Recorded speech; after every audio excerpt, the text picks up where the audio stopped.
Boa noite a todos, boa noite a todas, são 19h31. Vamos nos lembrar, se o pobre não tem, Deus não permanece. Hoje é dia 25 de março. Né? Se é dia 25 de março, você já sabe qual é a festa que a gente vai comemorar hoje. Né? Não sabe, não?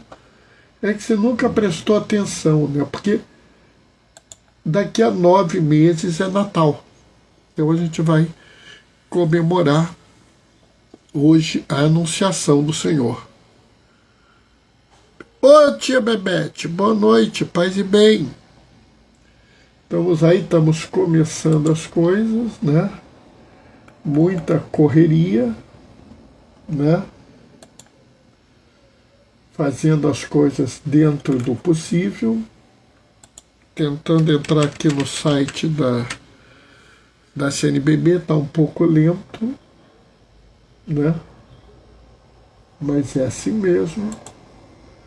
Às vezes demora, né?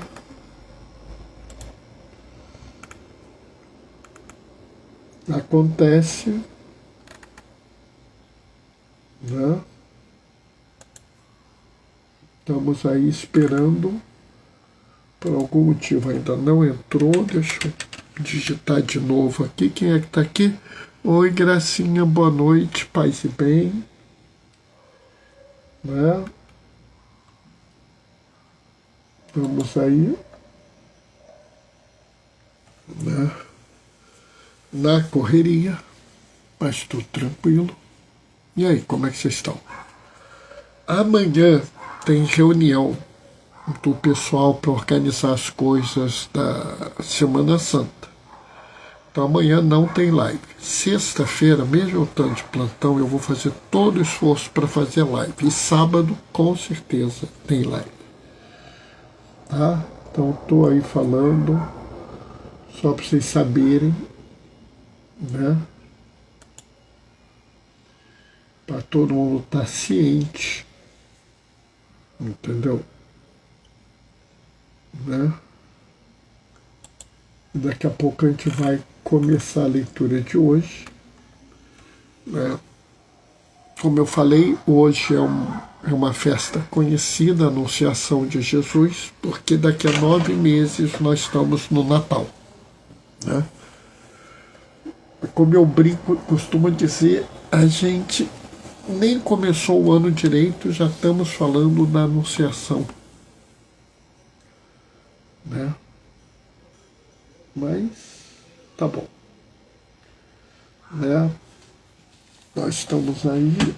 Apareceu um alerta qualquer aqui no computador, nada demais, nada, aquelas besteiras de sempre. O computador é danado para dar alerta à toa, mas tá bom. Está na hora, vamos começar. O Senhor esteja convosco. Ele está no meio de nós. Proclamação do Evangelho de Jesus Cristo segundo Lucas. Naquele tempo, o anjo Gabriel foi enviado por Deus a uma cidade da Galileia chamada Nazaré, a uma virgem prometida em casamento a um homem chamado José.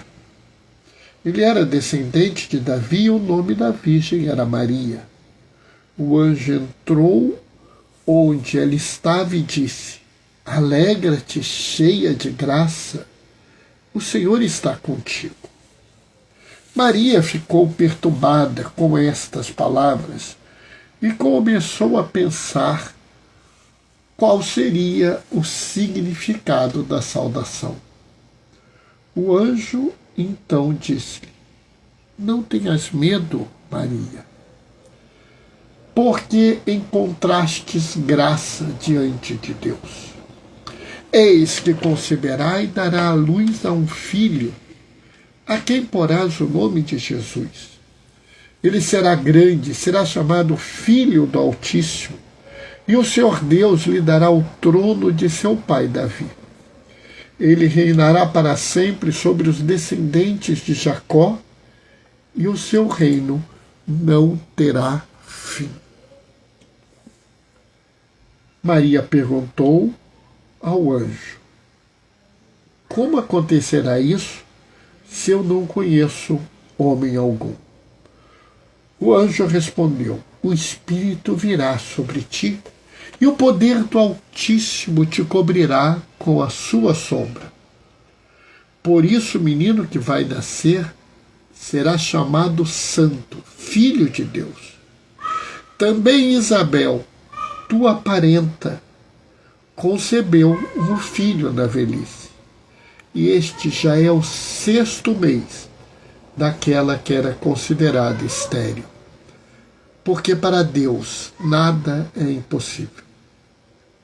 Maria então disse: eis aqui a serva do Senhor, faça-se em mim segundo a tua palavra. E o anjo retirou-se. Palavra da salvação. Enquanto eu estava lendo, a Jaqueline entrou. Boa noite, Jaqueline. Paz e bem. Bom, estamos aqui, né, com a festa da Anunciação do Senhor, né? E é por isso que nós estamos lendo o Evangelho de Lucas, né? Porque, na verdade, de todos os evangelhos, o que mais fala de Maria é Lucas. Aliás, o único evangelho que fala da Anunciação é Lucas. O que me faz pensar que Lucas conversou com Maria. Bernardo, isso não está escrito na Bíblia. Ó. O Luizinho Literal já está gritando aqui que isso não está escrito na Bíblia. Não, não está escrito na Bíblia. Mas por que eu falo isso? Porque Lucas disse que ele fez a sua pesquisa e conversou com algumas pessoas. E ele, tendo dito que conversou com algumas pessoas, e ele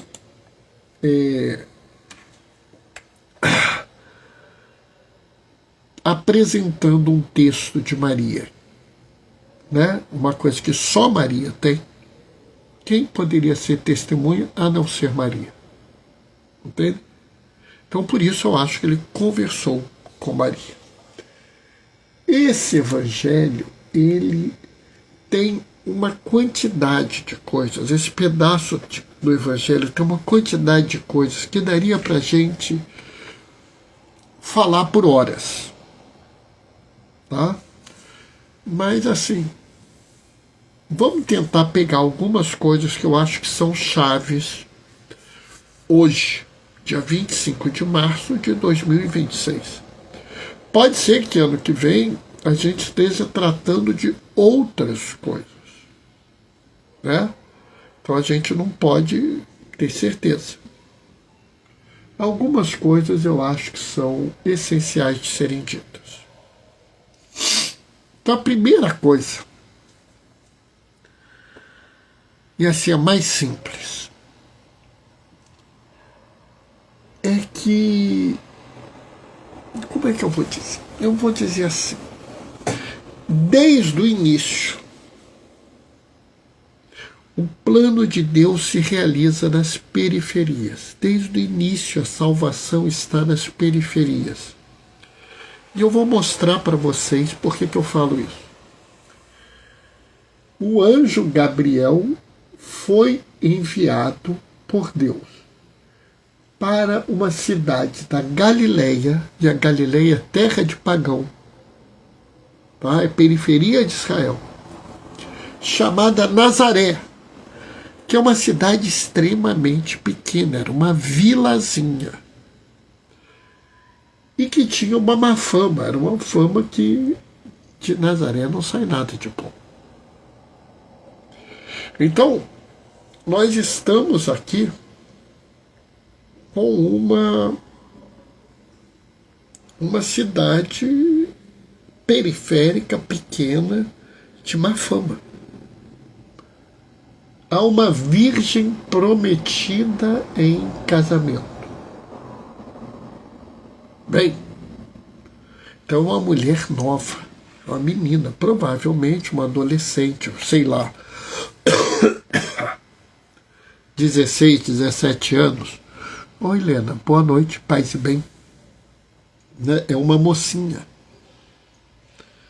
Não é uma mulher de autoridade, não é uma nobre, não é uma princesa, não é sequer uma pessoa rica, porque se fosse rica não estava em Nazaré.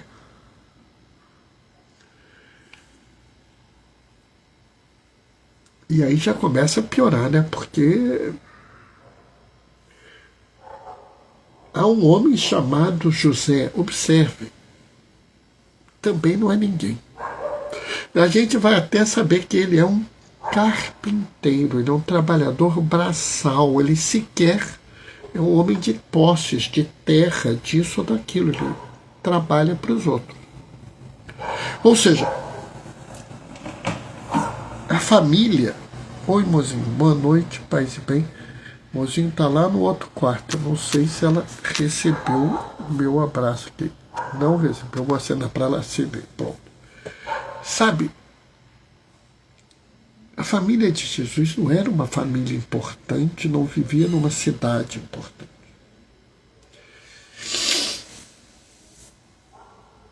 Então, por que está lá? Porque é uma mensagem que o Senhor dá. O Senhor está dizendo claramente para nós: não precisa de status, não precisa de glória, não precisa de fortuna, não precisa de posição social. Eu amo a todos. O meu plano de salvação se realiza, se concretiza nos pequenos. E aí a gente vê que isso também é uma coisa meio sem sentido, meio estranho, porque nós continuamos raciocinando com a cabeça do mundo. A gente não raciocina com a cabeça de Deus, né?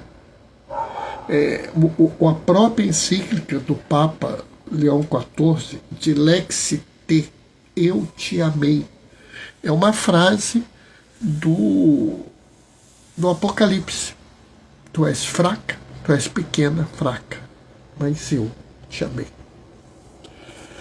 Deus, ele tem uma predileção pelos fracos e pelos pobres, e por isso ele inicia a obra de salvação entre os fracos e os pobres. Mas a coisa vai além. E aqui a gente tem que começar a trabalhar alguns conceitos que podem ser duros para algumas pessoas. E sabe, se alguma coisa ficar difícil para você entender, se você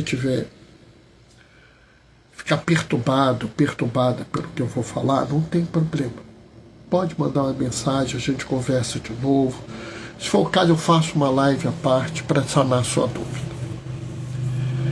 A primeira questão é que algumas pessoas estão manipulando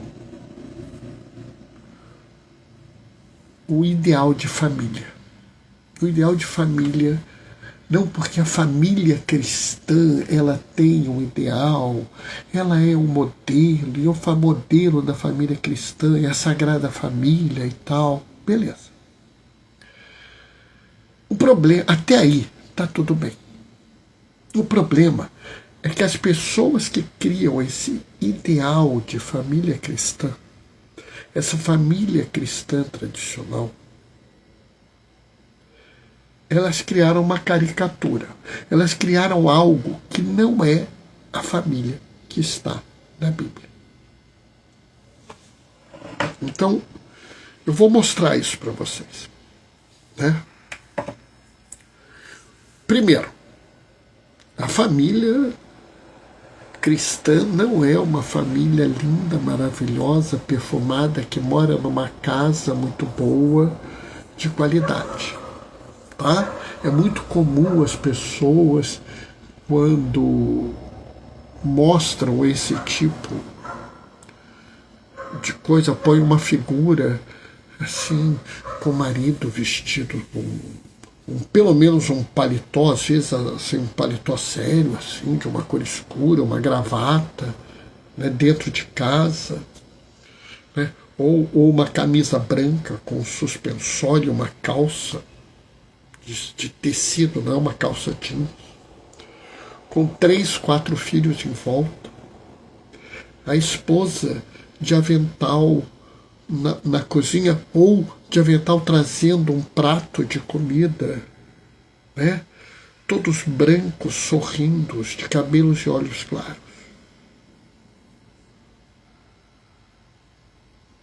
Deu ruim. Deu ruim em tudo. Tudo. Não sobrou nada. Primeiro, Maria e José eram judeus da Galileia no século I. Meus amigos, cabelo escuro, olho escuro. Se Maria tivesse um olho muito claro, era um castanho claro, um pouco mais claro que o meu. Cabelos provavelmente pretos. José, idem. Então não tem nada de olho claro, cabelo claro. Tá? A pele também não tende a ser uma pele branquinha. Tá? É o que nós aqui chamamos de moreno. É uma pele mais escura, mais queimada de sol. Como é que você sabe? Eu não sei, mas é o tipo de pessoa que vivia naquela época. Ah, mas lá na igreja, a foto de Maria, ela tem pele clara, cabelo comprido, castanho claro, olho azul. Sim, pessoal, porque essa é a imagem que a igreja fez quando a gente foi, vamos dizer, levar a fé para a Europa. Alex Viana B.A., boa noite, paz e bem. Ou seja, eu estou falando da inculturação para o povo europeu. E como foi o povo europeu que colonizou o Brasil, a gente recebeu a imagem dos europeus. Porque quando os cristãos chegaram à Europa, eles não chegaram para colonizar, para dominar a Europa. Eles chegaram para levar a fé. Quando os europeus vieram para o Brasil, eles vieram para colonizar e dominar o Brasil. E, portanto, eles impuseram a imagem até da religião deles. Então já combinamos, né, que a aparência não é essa. A casa de Maria e a casa de José, que eles tiveram depois de casados, não era uma casa linda, elegante, maravilhosa. Não, era uma casa de uma família pobre. Era uma casa pobrinha. Tá? Não tinha luxo nenhum. Tá? Então, risca o luxo todo. Risca. Tá? Então não tem luxo no vestir, não tem luxo nos móveis, não tem luxo na casa. Para complicar, a família não tem um monte de filho, a família tem um único filho. E esse um único filho é complicado. Por quê? Porque você faz uma fala daqui, fala dali, que eu não sei o quê. Mas Maria era uma adolescente que ficou grávida fora do casamento. Vamos deixar claro, José era o pai que adotou o filho de Maria que foi gerado fora do casamento. Se você sugerir isso para esses que definem a família tradicional cristã, eles vão dizer que é uma família desajustada. tá? Eu sei que fica um monte de gente aborrecida com o que eu estou falando, mas me provem que eu estou errado. Eu aceito. Eu não sou o dono da verdade. Mas a família que nós vemos na Bíblia não tem nada a ver com essa caricatura criada. E ainda digo mais. Há uma outra deturpação que se criou, que é o papel da mulher dentro da família.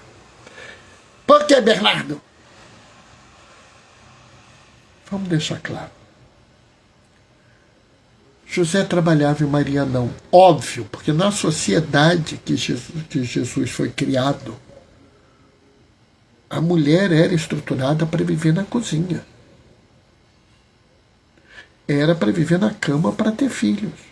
Era isso. Mulher se veia para trabalho doméstico. Mas isso é aquela sociedade daquela época. Isso não pode ser entendido como uma ferramenta para tirar a dignidade e o papel social da mulher. Isso é o pior do pior.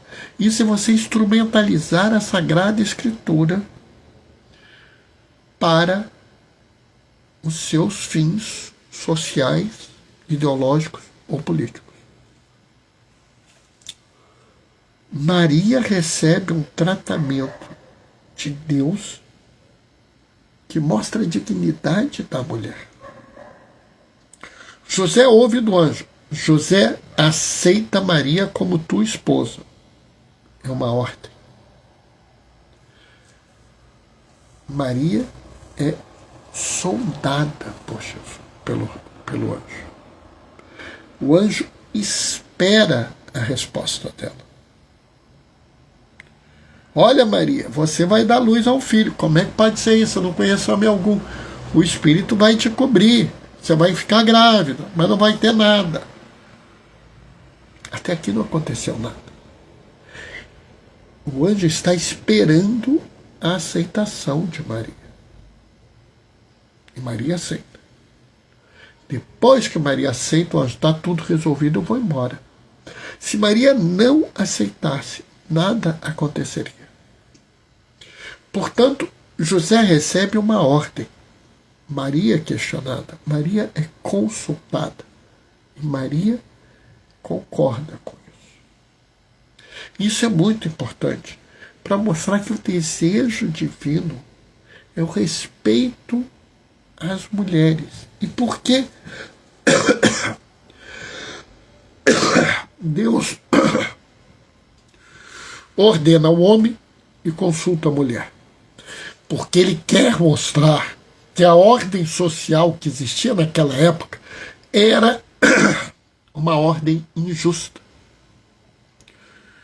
Porque na época de Jesus se consultava o homem e se mandava na mulher. Tanto que quando João Batista nasce, Isabel fala, meu filho vai se chamar João. E o pessoal reage dizendo assim, não, João não pode, tem ninguém na sua família com João, vamos consultar Zacarias. Observa, a sociedade dizia assim, mulher não vale nada, mulher não tem opinião. O homem é que manda, o homem é que tem opinião. A anunciação se inverteu. O homem recebeu uma ordem e a mulher foi consultada. E aqui é bonito você pensar, porque lá no episódio da queda, lá quando a mulher foi traída e enganada pela serpente, a serpente faz uma pergunta maldosa. Engana a mulher. Quando é Deus, Deus faz uma pergunta sincera para elevar a mulher. Ou seja, Deus inverte a lógica. Enquanto a serpente pergunta para enganar e levar ao mal, Deus pergunta sinceramente para que a mulher participe da salvação.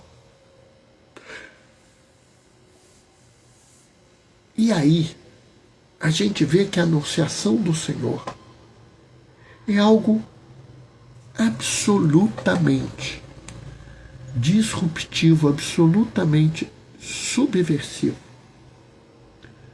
mas com uma mensagem de uma grandeza que nos leva a repensar as coisas. Vejam só, enquanto a serpente pergunta para enganar e levar ao mal, Deus vai ao encontro não de uma, mas de duas mulheres. Duas mulheres desprezadas. Isabel era desprezada porque negou a descendência ao seu marido, que era da classe sacerdotal. Seria razoável que dali aparecesse o Messias, mas não aparece dali o Messias, aparece dali um profeta. E lá, na cidade pequena, na cidade desprezada, na periferia do império, a menina adolescente não casada é sondada por Deus para que ela aceitasse participar da salvação, que ela quisesse trazer o Messias ao mundo. Enquanto a serpente quer tirar a dignidade da mulher, Deus quer enfatizar ao máximo a dignidade da mulher. A uma das mulheres excluídas, maltratadas e rejeitadas, dá o único profeta do Novo Testamento. E a outra, igualmente periférica e excluída, dá o Salvador do mundo. E não é um Salvador qualquer. Ele tem o trono de Davi, mas reinará para sempre sobre os descendentes de Jacó, e o seu reino não terá fim. Ele será santo, será filho do Altíssimo e trará ao mundo. Entrou alguém aqui, Marisa, boa noite, paz e bem. E trará ao mundo o perdão e a misericórdia. Ele é a manifestação do amor. Ele é a manifestação do plano de Deus. Deus amou tanto o mundo que mandou seu Filho unigênito para salvá-lo. Deus manda Jesus por amor, para salvar o mundo e não para condená-lo. Manda para as periferias, para que nós entendamos que a dignidade do ser humano é algo inegociável. Ele vem para levar ao mundo a promessa da salvação. Ele irá dar a remissão dos nossos pecados por pura misericórdia. Ele não nos definirá pelos nossos pecados, pelas nossas fraquezas, mas Ele nos amará. Ele seguirá junto. Ele habita, Ele vive e habita no meio de nós. E Ele sabe das nossas dificuldades, das nossas fraquezas, das nossas inquietações. E mesmo assim, seguirá em frente para nos levar lá para a terra sem males, para o lugar onde todos, homens e mulheres, viverão em paz, com a sua dignidade mantida. Até lá, nós não somos Jesus, mas podemos ser João Batista. Podemos ser os profetas, aqueles que anunciam o reino de Deus, as profetisas que anunciam o reino de Deus, mas também anunciamos os erros do mundo. Nessa caminhada, nós temos certeza que estamos do lado certo, porque escolhemos caminhar com os que têm dificuldade, com aqueles que são desprezados e desprezadas, com as pessoas marginalizadas e abandonadas. Não precisamos de glória, riqueza, fama ou fortuna. Tudo que precisamos é estarmos juntos e juntas nessa caminhada, seguindo com Maria, com José e com Jesus. Amém? São 8h02. Espero que vocês tenham gostado.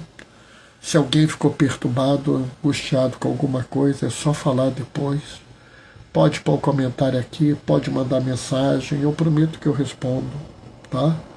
Ah, mas eu não gostei, achei que você falou um bando de absurdos. Tudo bem, você tem todo esse direito, e se você quiser colocar alguns dos absurdos, você tem também todo o direito, tá? Olavo, querido, parabéns, rapaz. Tá chegando, eu tô acabando a live, mas acho que você devia ouvir, hein? Você vai gostar dessa live, tá? Sei que você é um cara ocupado, cheio de coisa, mas se tiver um tempinho, vale a pena. Né? Boa noite, Bernardo. Obrigado, Olavo. Bom, vou me despedir deixando a minha bênção. O Senhor esteja convosco. Ele está no meio de nós, por intercessão de Maria Madalena, desça sobre vós e permaneça para sempre. A bênção do Deus Todo-Poderoso no amor, aquele que é Pai, Filho e Espírito Santo. Amém. Opa, Mozinho falou alguma coisa. Pera aí. É Mozinho. Ótima. Parabéns, Mozão. Mozinho gostou, me deu parabéns. Achou a live ótima, né? É claro que para mim é maravilhoso.